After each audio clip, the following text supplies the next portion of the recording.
Okay, I think we're ready. Hi guys. Welcome back to Star Knowledge. We're collective frequency, love, light, and rainbows to all you guys. Hello, everybody. Nice to see you again, or if I could see you, but I know you're there. We're here with our really good friend from Deming. I don't know. That's her Earth home. I really don't know which planet she's from. This is Barbara Besser, and she's an amazing artist and spiritualist and channeler, and she'll go ahead and tell you a little bit more about herself. Thank you. It's so wonderful to be here with you both. Your presence here made it extra magical for me, so I'm really glad you're here. Deming is my home base, Earth home. Definitely not where I thought I would be. Hi! But it is where I connected with my Arcturian guides and where I've done a lot of good work. So I am a visionary artist, and I did a spiritual portrait for you guys, and that was such a treat. So what I do is I connect with the people that I'm working with, hopefully in person, but not necessarily.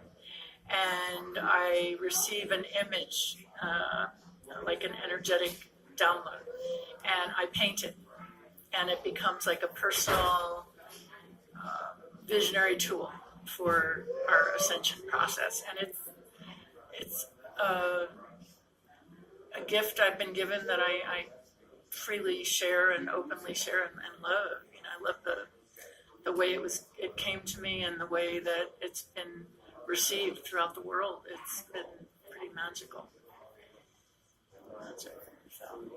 So, with this, what do you feel your calling is for this information, or how do you feel like this is going to help the human?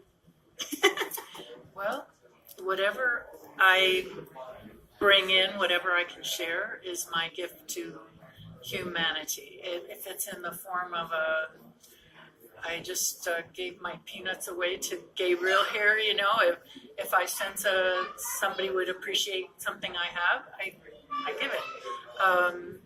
If I can share my artwork, you know, I do, and whatever comes through me. If it's I do a lot of counseling over the phone to bring people back to the awareness that we're all okay, we're all in this together, and that we don't have to be in fear. So whatever it is that I have, it's meant to come through to share. How did everything get started? Like, when did you start doing this? Like, how did you envision this to get started? Well, let's see. Even as a little girl, I knew I was different, you know, and there's a picture that I guess my mother took of me and my sister, and she was in a stroller, and I was pointing up. And I saw that recently. She put it online recently, you know, and I thought, okay, even then, I was telling her, see, that's where I'm from. That's where we're from. You know, and I thought, wow. So I guess I knew as a child there was something different for me to do, and I never felt like I belonged. And, you know, I looked through my parents' stuff to find my birth certificate, that kind of thing. But over the years, I was always interested in creation and creating. And my father was a professional artist, so he was like my teacher. And but when the spiritual portraits started, when the energy started for that kind of creation, was about 36 years ago. And a friend of mine in my metaphysical circle said, "Get your paints out, I'm coming over."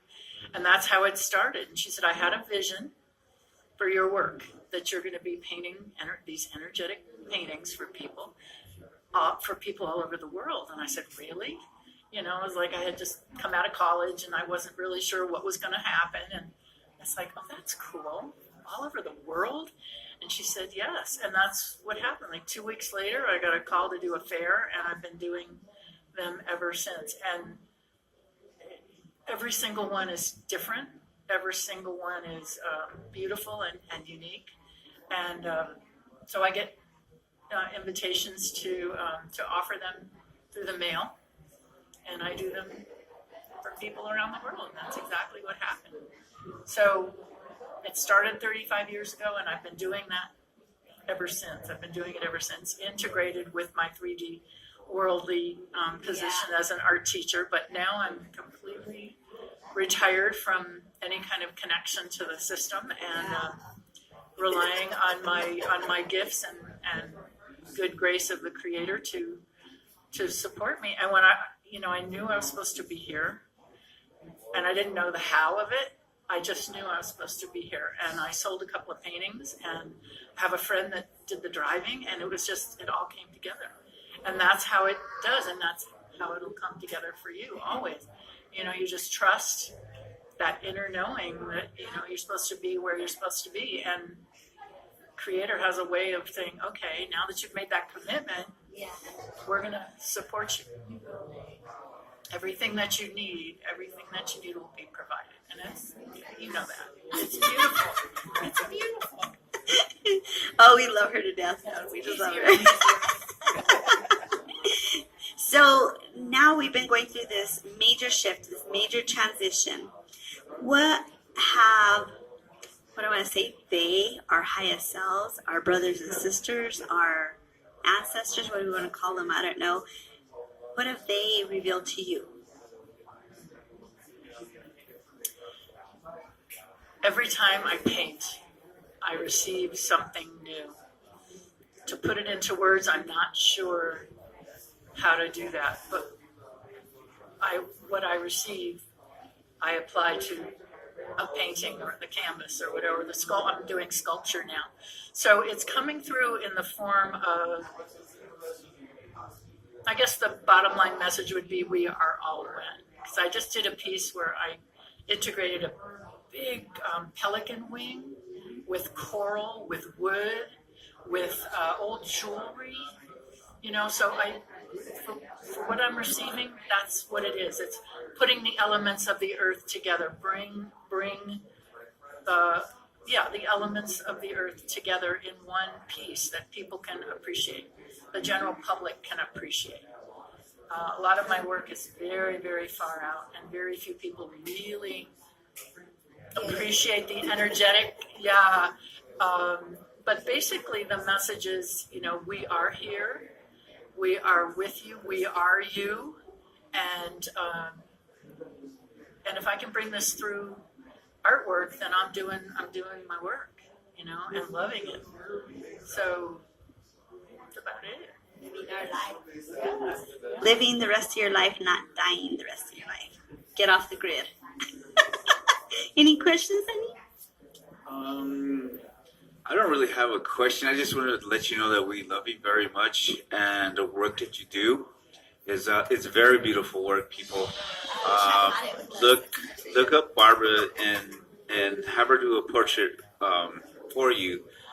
She's a very beautiful being, and the paintings that she does for us, there's always some little message that you miss, but when you go back to look at it, you find it, and you say, oh, and that thing goes off in your head, ding, oh, that's why. So I just want to say we love you very much for being here on earth and doing the work that you do, and we appreciate everything that you've gifted us, and hope you get stronger and more answers, the right answers, and touch those people that that need to be touched, that need to be told. Actually, it's hard to tell people what to do, because we're all stubborn.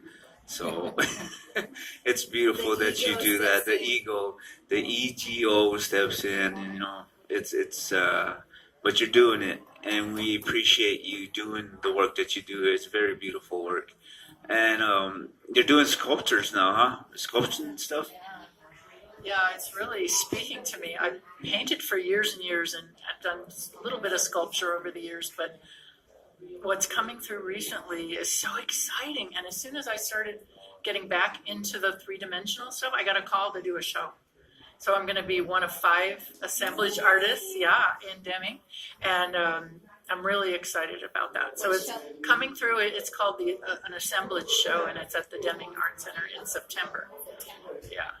So it's an honor and privilege to bring through what I see and what I feel and what I sense. It's just something I have to do, like what you do, what you're doing, and you're taking your work on the road and who you are on the road. And what a gift! What a gift! You know, it's beautiful. So the more you can share your gift, and what's really wonderful is that these precious parts of ourselves come out in the spiritual portraits. You know, like you said, you might see something differently the second time you look at it, or the third time, and they're really amazingly prophetic. You know, I've had people come back to me after months and say, you know, I didn't like that, you know, what you said, or what, you know, and I'm just bringing it through. You know, I'm not just telling it. I'm not judging it, or, you know, and it's like it's very real. You know, we're here to live fully. We're here to live in joy. You know, we're really here to live in joy. And when people aren't living in joy, they're like shutting down. Like I use an analogy when I talk to kids: don't step on your own water hose, you know, and try to water the garden. You know, don't do that. You can't. If you're stepping on the water hose, you're stepping on the flow of life. Yeah. You know, let it flow. Don't step on your own water hose. So, you know, the more we can get in touch with that, especially at a young age, like you're working with the younger people, and they're much more aware than old folks like me. You know, it's like, yeah, it's time. It's time to truly follow our joy and our passion and bring it to the world. Yeah, it is. And with the older generation, it's like the advice from you. How would you tie in to the younger generation? How do you go about, you know, connecting those two dots? Well, first of all, don't make yourself so significant. You know, just follow your heart. Follow your heart. Because the little things that we get upset about, or we really, you know, go into depression about, a lot of kids are feeling depression, it's not worth it. Because go and look at life, you know, take a walk on the beach, or take a walk in the mountains, you know, and really appreciate what's truly good, and, you know, let all the little petty stuff go. You know, it's like, I have a child of heart who's having a rough time in life, and he's a gem. He's just a gift to the world, and he doesn't really see it yet.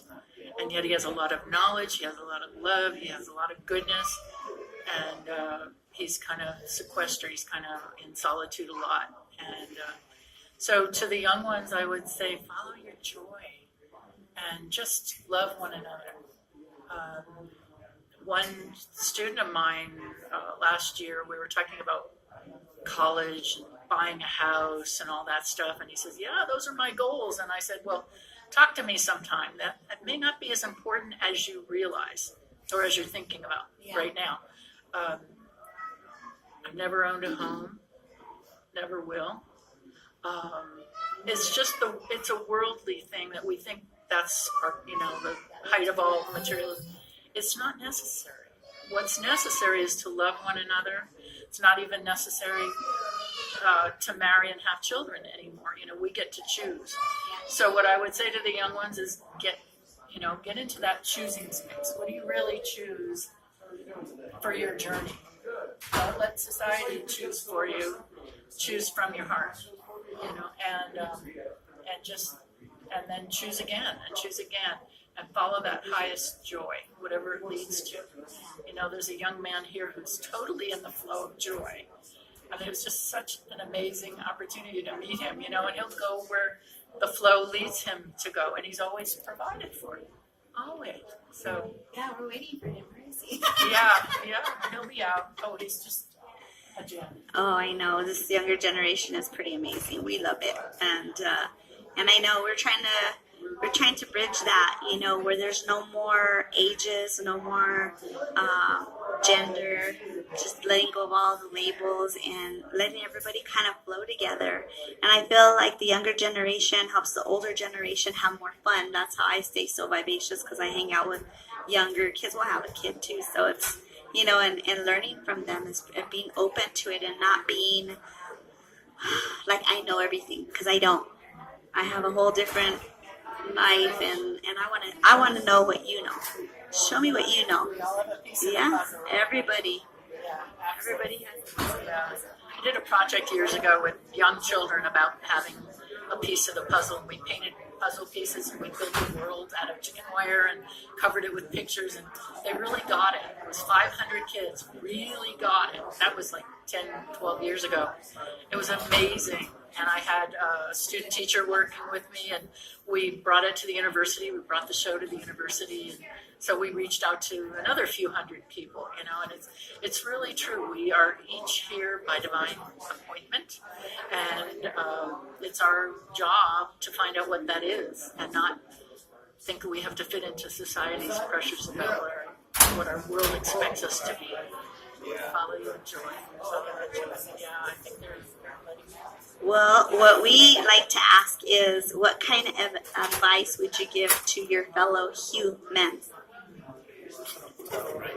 I don't know. Yes, well, advice, I don't know about that, but just be in your heart and trust your inner knowing, because that's where the truth is. That's where the truth is. And just express yourself fully. So how can we get a hold of you? What's your webpage and your information, so that way they can... Festivals are going to be Okay. Well, the webpage is in construction now. I'm meeting next week, so that's not up yet. But Facebook, I have a personal Facebook page and an Art on Wings Facebook page. And I can be reached by personal message messenger. Okay, Art on Wings, and there's some samples of the spiritual portraits there, and I can always send out samples of the spiritual portraits and some pictures of my artwork. And then your Facebook's Barbara And Besser. Facebook is Barbara Besser, and then the other Facebook page is Barbara Besser Art on Wings. Okay, and then I have a Gmail account. It's artonwings@gmail. Okay, so I'd be very happy to offer portraits to anyone watching this. And I did an interview recently where I offered 3 for the price of 2. So I'll offer that for your listeners also, and it's kind of a sampling of what I do at a lower cost. So we all win. It's a win-win-win. Thank you so much for being here, Barbara. It's always good to see you. And thank you guys for listening. And we will be back. Honey, anything? love, light, and rainbows. Yay! Bye!